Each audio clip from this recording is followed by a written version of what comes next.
Hi ma'am, ngasi Raksa Bandhan gi ma'am na minini budi oi gre ko ai video se let budi oi re ando Raksa Bandhan gi angang aniam na ko gi Sonu ga paru ga punba lak tu ne ba ko ado anum kamenda amani di adum haira ko yaroni mayang gi ni kai ne ko mayang gi ne ko ju khang ne ba ai ju khang ne ba ko su hana ga tawrak te dum mapan thokla baina dum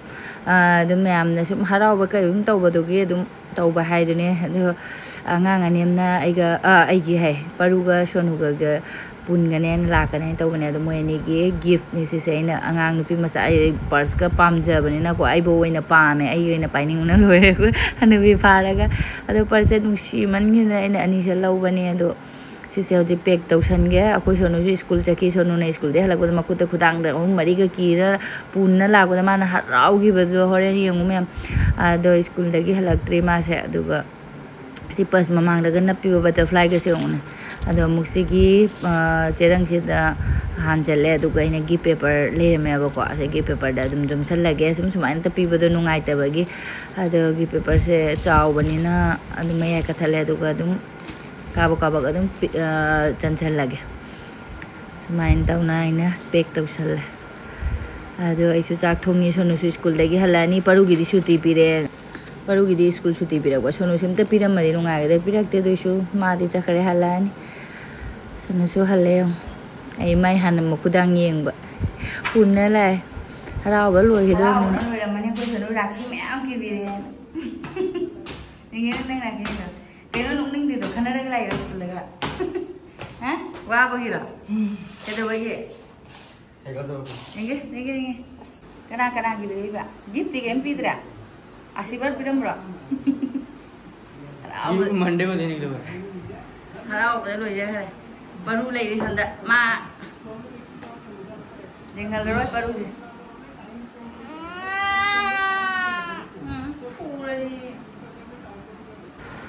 साग तो गानी जंग नोंगा ये सता करे आइसु थबक लोसलक लोरे दुगो friend से दुम मयाम दुम कोई बके के दुम लागना लाग कदुनी ना अथुम से होगे तो अथुम से क्या हजिक से मी याम पामना दमिना ina handakti sweet thawra roige yam kuisu kuire mamangda aluga aduga suji ga gi snacks haugi bodo ngasi di adu khangning ni jang ko adum cha chaning ko hai tare adu adum mamangda sushi gi snacks se aluga kaino gi suji ga gi snacks loina pamna badi yaw bane ba ko adu anoba hoji gi chinina changak pai chinau sing na so adum try to view hana di adum ana dagi yeng birak pai gi chinau sing na ai di video yeng birak pai chinau sing na di khangane ba ko adu hoji nauna changak pai chinau khara su yaw ba chung si snacks ju try to bini yong adum haw bane ba hai di maida ida yaw dra bani na ne alu se ina sumaina sin na sit to e kuire cha da ba aduga ai di adum tiffin da hapchalaga thamme ba ko ai di adum fridge da hapchala thamme to phadigom le ram da ba ge na kari pata khoi makha da gi hi u bani yong phajadra kari pata se phadigom yaw dra mina ina kari pata se na kukup na suoge to ba ado ai di do mangang sing tiffin da su sum hapu de happy kuire angang sing da su happy da ba sumaina kup na soi do e kari pata se tilau chili flakes le re duga moro te se na dum khara khai re sing khara ga duga si sing na sam thoge gi alu se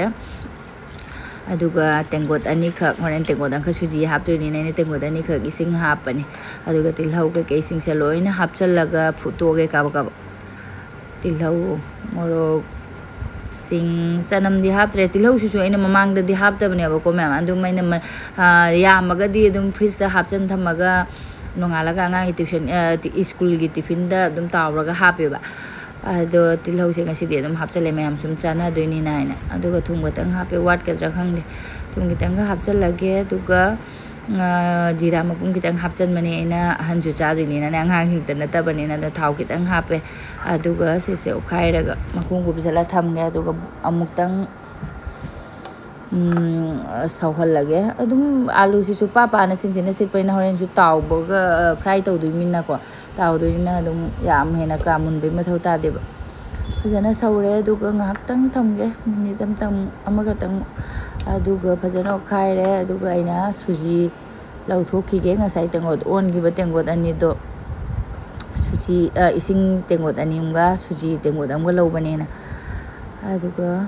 suji se tam na kitang ha pa ga okhai re loina muktada hapchaladi matum matum tagradi horen hawroebako tawrakpa matamdasu kakpa matamdasu nungai aidi nungai ro aduna aina khajigati tang hapani wadana bagi aina kitang hapadi akogi matum matum punjanbadu oidareba aduna loina sumai tawna khajigati tang hapaga ukhairage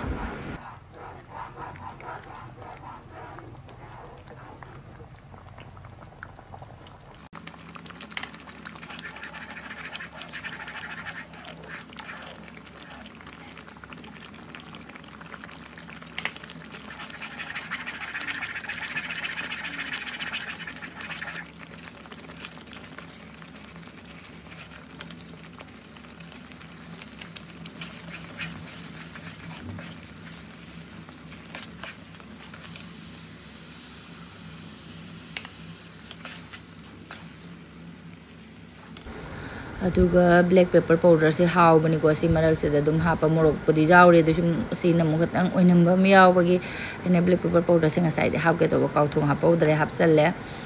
aduga phajana o khai rage agi dum food khara bani na ko ngasai de morok tegi sing de ke de dum my flavor budi dum ising do da dum akoi food pa da boil oi ba dum oi khara pone adu soina suji hapagi amuk phajana mu mix taw bani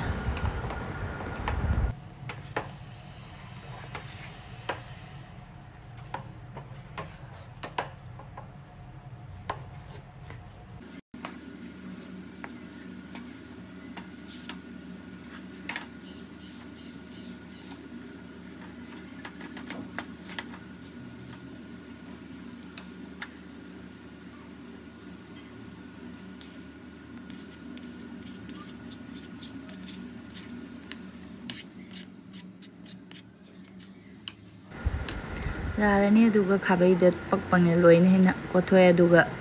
pukham ma longtho e thau kitang hapin hore napsandana baina ne sida pukham maning sida loina khotara egi siji singse aduga phajan sari kutna ga pai ngam giro aduna aina tengol gumba tagre ni tengol gumba ma plate gumba mlawrage aduga phajana paal lage saring da indhagra de piece piece akoi ne semning bamong rectangle oigera koi gi triangle oigera mong koi gi si matang ki di piece piece semo we yare ko apamba shape tane ado dum ai da han da gi dum aina hobo ko deng gi triangle shape ta dum lak pani na dum doina tawrani ai smaina plate dam na mana han ba smai tawna aduga pukham amada su machang hatangam ga thoe so aga hojisi se hatang ingdan bai de pura inghan doine te da ko hatang hatang nungsi nungsa cha halaga kak pani hoji ke mi ji lak ro ba sanda da lak doine aduga aina dum hodo thame horen di moi lak paga sa sa na tawraga dum chamin na yare na noi kak that lage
piece piece loina tathoe duga sidi hojik wali da horen ing kaino tawgin ingine ba do horen tawna ba thamage moini so gole ga palu masan wai te ku ngaw re ji hingi sa di sa de da nahi sir dukla ya ka de ba sir dukla ji ba andi ni na no sir dukla Exactly.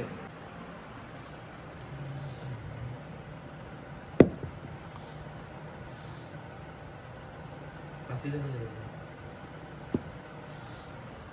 paracetamol.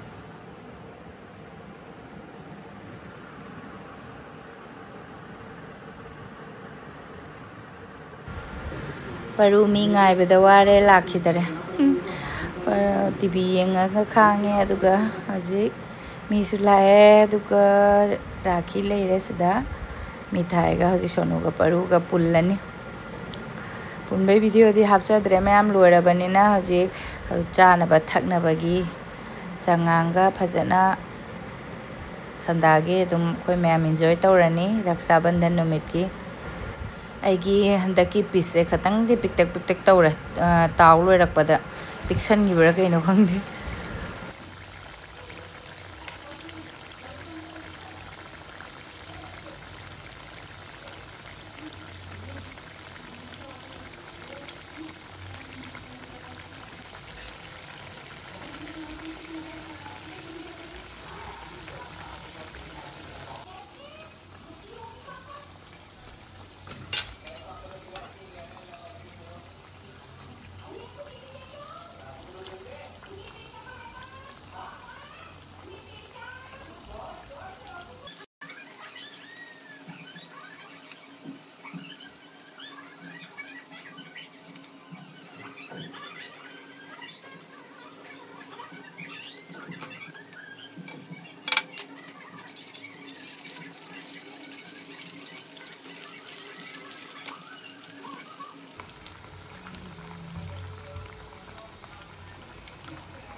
loire aduga cha di kanam thakna royena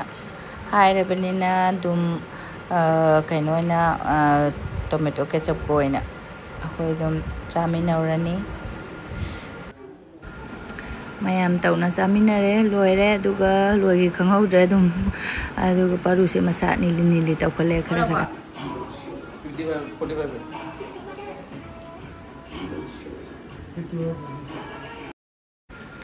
Parugi hidak se leiram dare magi cough ki ga aduga dysentery ga dileram ga paracetamol se leiram de amuk thuga ge de dum kuina thambadu su nungai tabagi ko anawam leure aduga chak thungdo ani pijara ga tumhan ga hidak thage mase ngang se aduga khogi ngasi gi mathen se mayam dum samjalani squash andakti marang kai squash ka chana ga motor ga mangaure mayam aduga khoi Sonu ga paruga khaidagi pamjabdi paru de dum ngari hapaga tunga hapaga iroma pame ba khoi Sonu gi favorite ni akoi nirames iron mase ne yanam tawraga morok tawraga iron mase ana Sonu na pamjaba ai su pame ba Sonu ta na de ba khoi gi tonga yaw de num phadu gi sumai cha ba hawe do mai akoi gi ngasi gi dinner se yam samjale yerum mani ka kak tawraga injang ha bro paro hawe sidak sare se de थोड़ा सा ही करना इस पूरा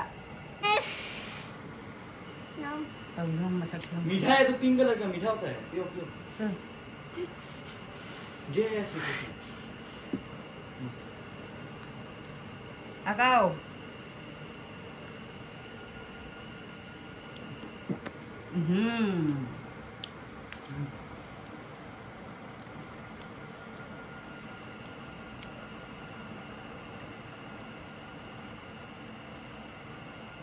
Bah Outro Seksi Kadang dengar itu loh